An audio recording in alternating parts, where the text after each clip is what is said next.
Welcome back, everyone, to Five Questions. I'm your host, Dustin Peed. Before we get into our guest today, I want to encourage you and remind you to wherever you're consuming this content, whether you're listening on audio or you're watching on YouTube, go ahead, like, subscribe, ring the bell, rate, review, all those types of things. It really helps get this content published further. So I appreciate it every time that y'all do that. But to get into today's episode, I have a great friend with me today. I've known him for several years. One of the coolest dudes I know, and you'll hear why in just a second when I read his intro, but his name is Ty Gallenbeck. Ty, what's up, bud? How are you doing? Good, man. How you doing?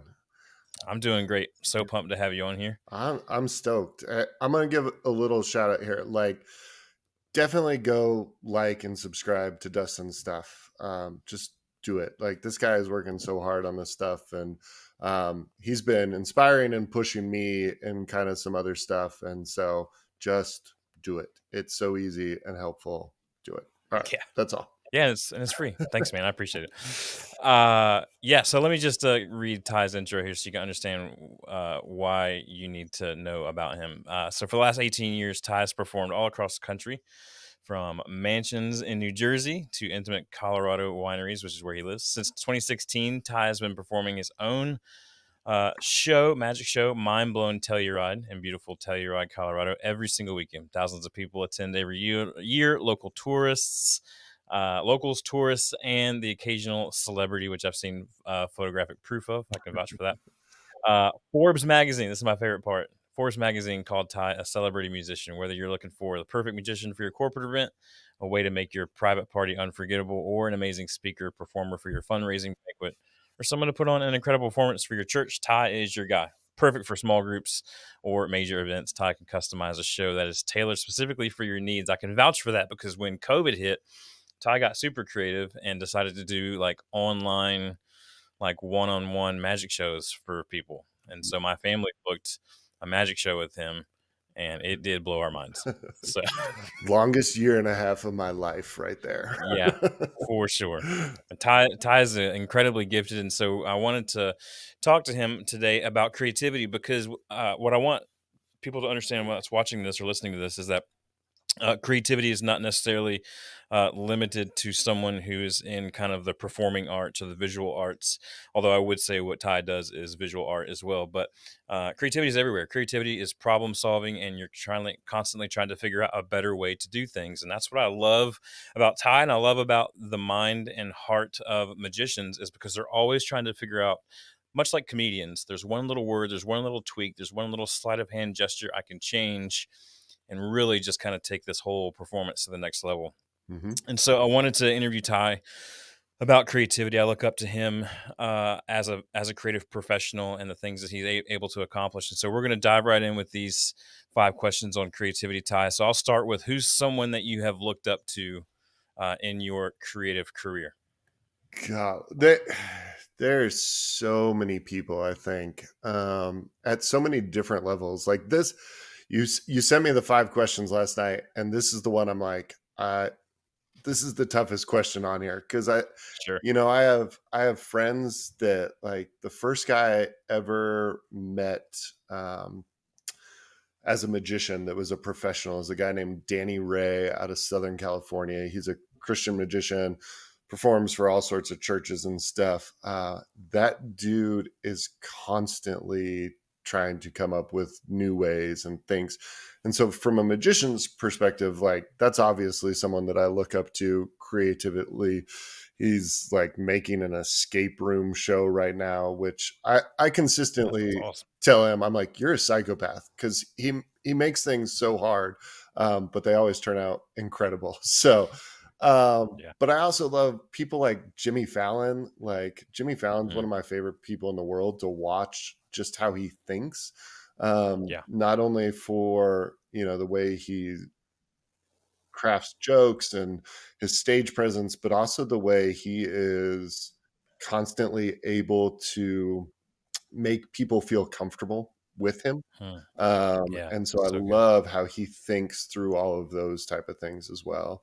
So I could make a huge list on, creative people that have inspired me, but we'll start with those two, since we don't want to just make it a 1 question show. Yeah, I love it too because Ty and I will often send each other, "Hey, have you read this book? Have you seen this guy? Have you read Mhm. this article or whatever?" Because much like I'm fascinated with comedians, and I'm also fascinated with magicians and just their craft and how they craft their show and just how much detail is involved in that. And I know that Ty sent me a book a couple years ago. Or maybe it was just you sent me a show and he led to a book, but Derek Delgadio's, Oh yeah. what was the name of his book again? A Moral Man. Yeah, Yeah. Amoral Man. And I don't know if it's on Hulu or Disney Plus now or what it is, but his show and the book and everything are just, I mean, it is creativity celebrated Mhm. when it comes to performing arts. And so whenever I think about Ty, I think about Derek and vice versa. So, all right. So That's high praise. what's one big concept that you see most creative professionals miss? uh, I think I think one of the unique things that being in magic allows you to do that I feel like is absent from a lot of other areas is in magic, you're by design, you're trying to create something that's impossible. And I Mhm. think in other lines, you get stuck into this like, this is how it's done. This is your media. This is your frame, whatever it is. And so there's things, that's never been done before. And so you get pushed back against in your creativity just because of the confinement of that area that you're working in. Whereas magic, the whole idea of it is to push all of those things and try to figure out the most impossible seeming Mhm. thing. And so that just gives this freedom to not have any boundaries a lot of times. And I think, if you're able to get past those, it can open up so many different avenues for anybody that's trying to come up with new ideas. Yeah, so we're pushing the boundaries kind of outside the box. Someone I listened to recently said, because I've always talked about how creatives like to be in the box. They like to understand where the parameters are, but I think the reason they do is because of what you're saying, is that if there's no boundary to push up against, if there's no impossible, if there's no line of possible and impossible, then for creative, it's hard to kind of find the muster up the willpower, if you will, to want to push through that barrier. But somebody said recently that creativity lies right on the edge of that box. Mm. And pushing through the line of that box, and I hear that in your answer. Create something impossible is going to be a t-shirt, I promise you. um all right, so let's talk about. I'm fascinated with people, especially when it comes to like comedians and magicians. Let's talk about your creative process. Whether you're working on a new show or a new trick or a new marketing piece or a new video. What is your process from the time that you think about the idea until you're sending that idea out into the world? Gosh. So we just launched a brand new show, which I you got to see like an early rendition of it at one of the events. But that thing's been in the works for like 6 years. And so Wow. there, I think the process for forming an entire show has a bunch of different facets and how that comes apart. And some of that's trial and error. Some of that's, late night, waking up in the middle of the night going, oh, that's it. Like I figured that piece out kind of thing. But I think in general, when I'm trying to create something, I work one of two ways. Either I have this idea of like, this is what I want to create. For example, we have a piece in our show that is a signed card showing up inside a sealed wine bottle, which is one of my favorites, and it's something that gets talked about. But that piece started because we were doing a show. Our first like self-produced show was at a winery, and I wanted a way to incorporate this a bottle of wine into the show.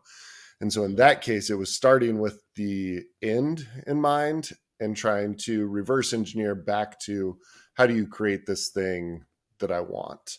Um, and in the like strength finders test stuff, which this is fun. I've never taken Enneagram, so I have no idea what any of that stuff means. But strength finders, I am like a dreamer. Like that's my number one Mm, strength. And so a lot of how I work in business, in magic, and even my home life, a lot of times it's like, this is where I want to be. How do we get there and reverse engineer? So that's one. yeah. The second side of that, I would say, is in the magic world, you have something that's this like, oh my gosh, this is the coolest, whatever, gimmick, prop, idea, sleight of hand move, whatever it is. How do I best utilize that thing? And that to me is a harder way to work, because you Mhm. get stuck in the limitlessness of it.